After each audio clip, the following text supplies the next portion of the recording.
এবং এই যে এইখানে এইটা উনি গুরু মহারাজ হয়তো আমি এগুলা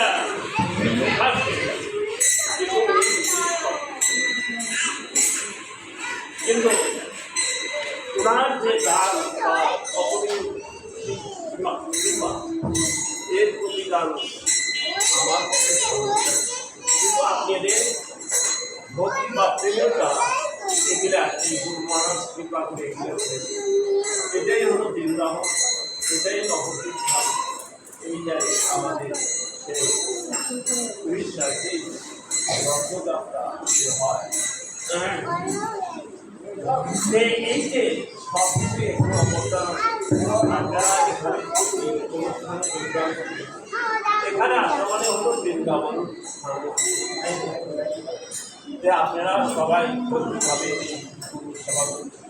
গুরুদেব আমাদের কি করেছে, এই গুরুদেব হয়তো আমাদের সেবা করলে দাদা তুমি স্থানে সেবা করতে পারছেন, কিন্তু তিনি করেন নাই কি জন্য? এই আমার মতো সেবা করার জন্য এই এসেছে। তিনি বলেছেন কি, আমি কৃষ্ণের সংসার, অর্থাৎ কৃষ্ণের সংসার, এই সংসার আপনারা শুভ সংসারের মধ্যে দেবো না, সংসারে এসে সবাই যোগদান তুমি এই সংসারে যখন কৃষ্ণ নাম করবে তবে কৃপা লাভ বলছে যে এই সংসার ছাড়া অন্য জায়গায় যা লক্ষ লক্ষ অবস্থা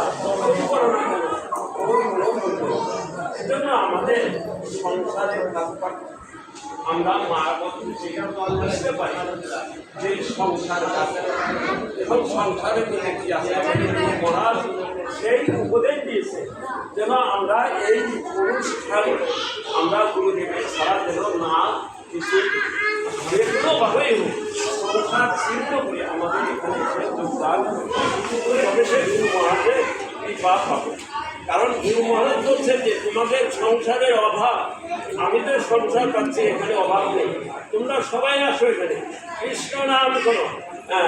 সবাই চিন্ময় ধর্মে কষ্ট, আর আমাদের চিন্তা যে আমাদের সত্যি পাচ্ছ গুরু মহারাজ কত আমাদের কি করছে, প্রত্যেকটা রাষ্ট্রে কত কত আমাদের কি স্থান নির্বাচন করে রেখেছে, যেখানে যাব সেখানেই আমরা গুরু মহারাজের আশ্রমের কৃষ্ণ। তাই আজকে ভক্তিভাবে আমি তো ধরেন এখানে নাম খুব কঠিন অবস্থা, রাত্রিতে ঘুম এই অবস্থায় আমি করতে পারিনি, তবুও যা করেছি সবাই দিয়েছি, ওই দিয়ে গুরু মহারাজের সেবা, গুরু মহারাজের সেবার যোগ্যতা তো আমরা নেই, তিনি যদি অহেত কৃপা করে তবে সে আমাদের তাছাড়া তাই তিনি অহেত কৃপা করে আজ বসে এখানে আবির্ভাব হয়ে আমাদের কৃপা করার জন্য তাই আমরা হরিণ নাম আমরা যেন সেই সেবাটা গ্রহণ করতে পারি। হরে কৃষ্ণ, সবাই কিছু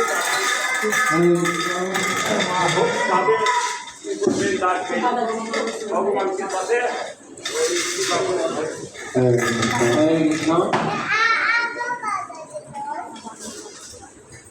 নারায়ণের সময়